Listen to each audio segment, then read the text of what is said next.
Stephen Phipson, it feels like we've been waiting for this day for a very long time. An industrial strategy is announced, a star is born, so to speak. Tell us, Make UK's reaction to what you're hearing today.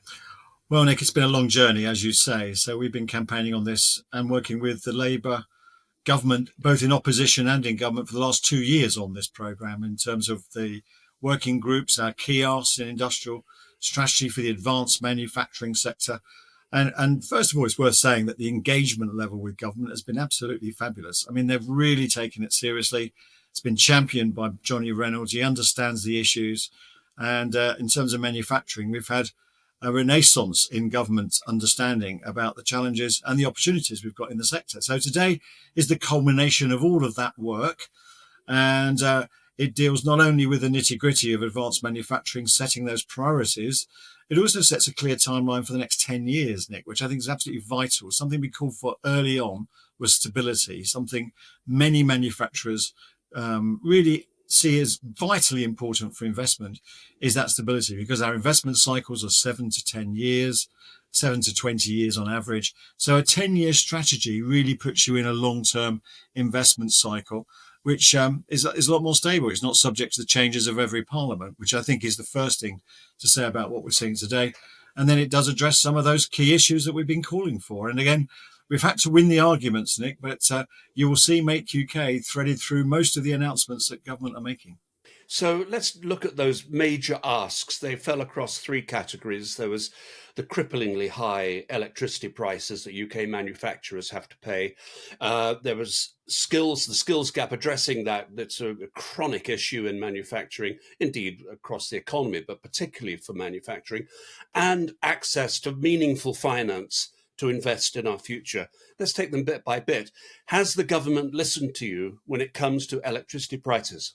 The answer is, Nick, they have. And so what we're seeing announced today is a start of a process. I think the top level numbers from government is a reduction of energy prices for around 7,000 manufacturers.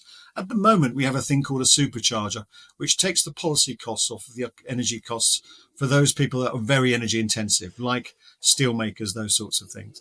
What we're seeing now is an energy intensive test across several thousand businesses, which captures a much bigger net of those that really see energy as a fairly high cost of sales. Now, that's the starting position. I've already had that discussion with them.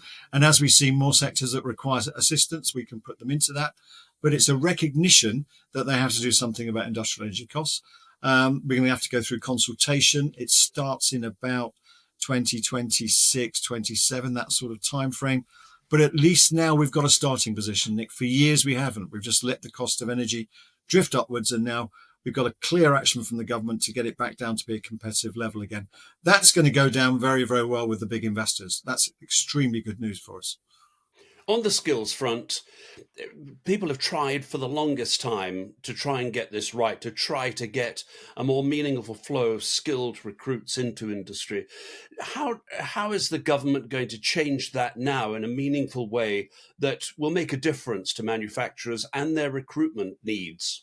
Well, a couple of points you'll see in the industrial strategy documents. First of all is the headline announcement of the £275 million fund.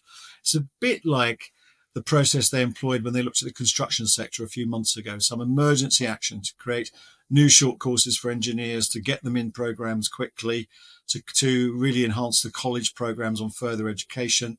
All of that built into the £275 million announcement today, which is very welcome. And buried in the text of the industrial strategy, you'll see our favourite subject, Nick, a revision of the funding bands for level 3 technician level apprentices. There's a recognition that's a challenge, and now there's a recognition that they're going to look to do something about that, which is all good news because we weren't getting much traction for years on that.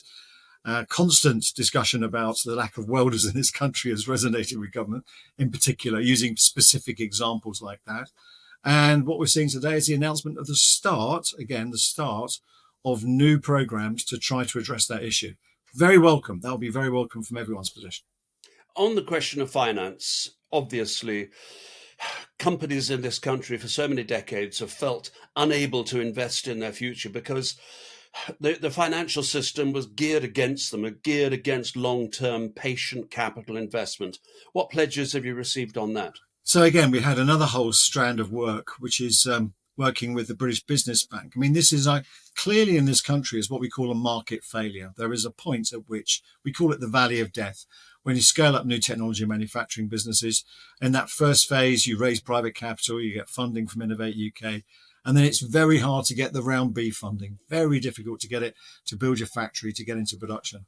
And in fact, we've seen many of those companies drifting off to American ownership or ownership in Europe, where they find it much easier to find sources of capital. So there's a market failure there due to a whole host of reasons around regulation, but there is a failure.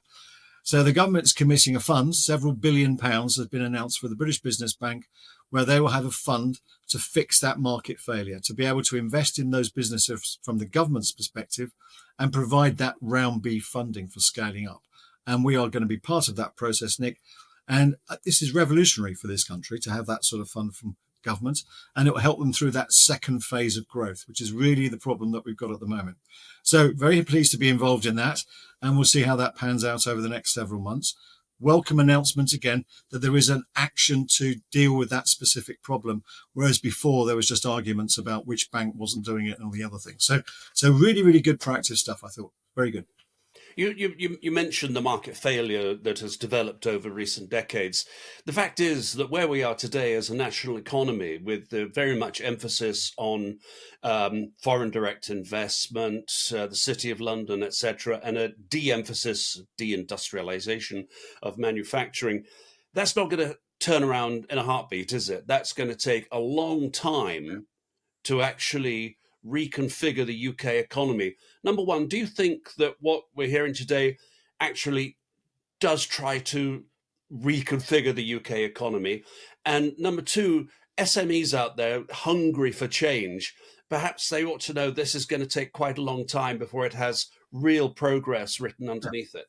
Yeah, I mean, it's not going to happen overnight, Nick. So in terms of attitude, yeah, we've both shared a long experience of the manufacturing sector over the last few decades, and we've seen the UK largely start to deindustrialise, but it's still an important sector, still 45% of our exports, and still employs 2.6 million well-paying jobs. We're in a different world now from the one we were 10, 15 years ago. Geopolitical instability means supply chains are not as resilient, or certainly not as certain as they were before. We have to think about localization much more nowadays, which talks about then investing in your local supply chains, not for washing machines and refrigerators, but for those critical things for national security. That's absolutely vitally important. And of course, we're in a world where net zero is absolutely vital. And the technologies for net zero that enable that societal change are manufactured goods and manufacturing related. Last year, we created more than 50,000 new jobs in the sector around those green technologies. So there is a focus on everything to do with that net zero agenda, whether it's commercial aerospace with its sustainable aviation fuel and new composites technologies, EVs, autonomous vehicles. The whole strategy is full of net zero objectives because that's the way the world is going. And we're not going to be in that world properly unless we're manufacturing a lot of those things in this country. So you need a modern industrial strategy that sets out that path to investment. So am I convinced? I am much more convinced than I've been in the past, Nick. This isn't business as usual. Things are changing in terms of our relationships overseas. And the whole net zero agenda is going to drive a lot of new industries in this country. And this strategy sets out the first pathway for the next 10 years to get us there. So I'm quite confident. Final point, Stephen. Many times when you and I and others have been discussing industrial strategy in recent years, we've talked about the imperative for it to be a cross-governmental, cross-departmental initiative, that things that happen in other departments, which may not necessarily have business, industry, or manufacturing written on their title, make a difference to our lives. Are you convinced, are you persuaded that the government understands that this is a cross-departmental, whole governmental effort? I've asked that question many times of ministers to make sure that we are on the right track there. First of all, it's really important to have a champion. And so I would absolutely say that Johnny Reynolds is the champion of manufacturing in this country now. He absolutely is committed to this. He has convinced his cabinet colleagues that this is the right programme. And you see that now if you look at the announcements today and yesterday, you'll see them supported by a whole range of cabinet ministers, not just Johnny Reynolds. So So there's always going to be differences, Nick. But as far as we are at the moment, we are all in alignment. I think we've got the Education Secretary, we've certainly got Desnes, we've got Miliband in line, we've got Chancellor in line, we've got Johnny Reynolds. So all of those departments are genuinely buying into the Prime Minister's or this government's new industrial strategy. So I think it's a lot better. Of course, time will tell. There's always fractures in these things. But as we start off, we're starting off in a good place. Stephen Phipson, thank you very much indeed. Thank you.